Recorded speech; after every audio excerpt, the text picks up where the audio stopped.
Hello friends, welcome to Kovai food express. இன்னைக்கு வீடே கமகமன்னு மணக்கிற மாதிரி நல்ல சூப்பரான டேஸ்ட்ல நாட்டுக்கோழி குழம்பு எப்படி செய்யறத பார்க்க போறேங்க. இது செய்யறதுக்காக ஒரு பேன்ல 2 துண்டு பட்டை, 2 ஏலக்காய், 2 கிராம்பு, 1 டீஸ்பூன் அளவுக்கு மிளகு, 1.5 டீஸ்பூன் சோம்பு, அதோட 6ல இருந்து 7 முந்திரி பருப்பு. இதை ஒரு நிமிஷம் எண்ணெய் எதுவும் சேர்க்காம வறுத்துக்கலாம். இதோடவே கலருக்காக ஒரு 4ல இருந்து 5 காஷ்மீரி சில்லி, காரத்துக்காக வரமிளகாய் 6, ஒரு கைப்பிடி அளவு தேங்காய், அதோடவே 1 டேபிள் ஸ்பூன் எண்ணெய் சேர்த்து இதை நல்லா ஃப்ரை பண்ணி எடுத்து ஆற வச்சிடலாங்க. குழம்பு செய்யறதுக்காக நான் இங்க மண் கடாய் எடுத்திருக்கேன். விருப்பப்பட்டா நீங்க குக்கர் கூட எடுத்துக்கலாம். கடாய் சூடானதும் 3 டேபிள் ஸ்பூன் அளவுக்கு நல்லெண்ணெய் சேர்த்து சூடானதும் 1/2 டீஸ்பூன் சோம்பு பொடி விட்டுறலாம். 1 பச்சை மிளகாய், தேவையான அளவு கருவேப்பிலை. இது நல்லா பொரியட்டும். இது நல்லா பொரிஞ்சதும் நான் ஒரு 100 கிராம் அளவுக்கு சின்ன வெங்காயத்தை 2ஆ கட் பண்ணி எடுத்து சேர்த்துக்கிறேங்க.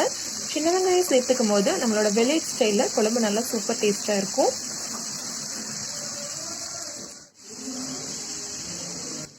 ஃப்ரெஷ்ஷாக அரைச்ச இஞ்சி பூண்டு பேஸ்ட் 1 டேபிள் ஸ்பூன், அதோட தேவையான உப்பு சேர்த்து வெங்காயத்தை நல்லா ஃப்ரை பண்ணிடலாங்க. இதோட 2ல இருந்து 3 தக்காளி நல்லா ஸ்லைஸ் பண்ணி அதையும் சேர்த்து ஒரு வாட்டி நல்லா கலந்து விட்டுறலாம். தக்காளி நல்லா வதங்கட்டும்.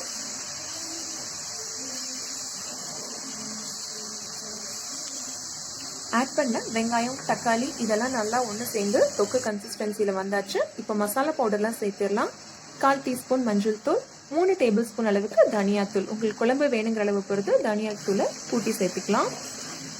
பவுடரோட ராஸ்மெல் போகிற வரைக்கும் இது ஒரு வாட்டி மிக்ஸ் பண்ணிட போகிறேங்க.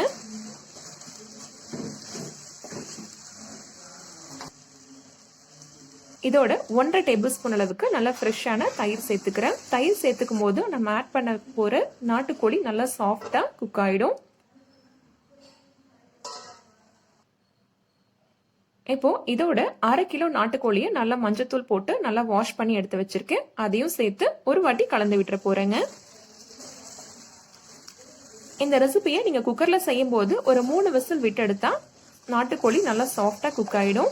இப்போ வதங்கிறதுக்காக ஒரு லிட்டு போட்டு 5 மினிட்ஸ் மூடி வச்சிடலாம்.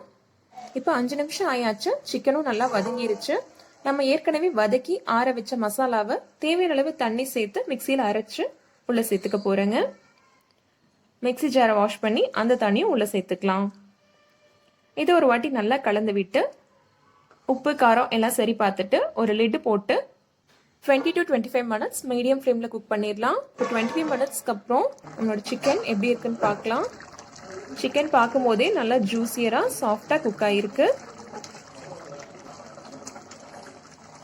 ஃபைனலாக சர்வ் பண்ணுறதுக்கு முன்னாடி 1 டேபிள் ஸ்பூன் ஃப்ரெஷ்ஷான பெப்பர், ஒரு கைப்பிடி அளவு நறுக்கின ஃப்ரெஷ்ஷான மல்லியில தூவிட்டு நல்ல சூப்பரான வில்லேஜ் ஸ்டைல் நாட்டுக்கோழி குழம்பு சர்வ் பண்ண வேண்டியதுதாங்க.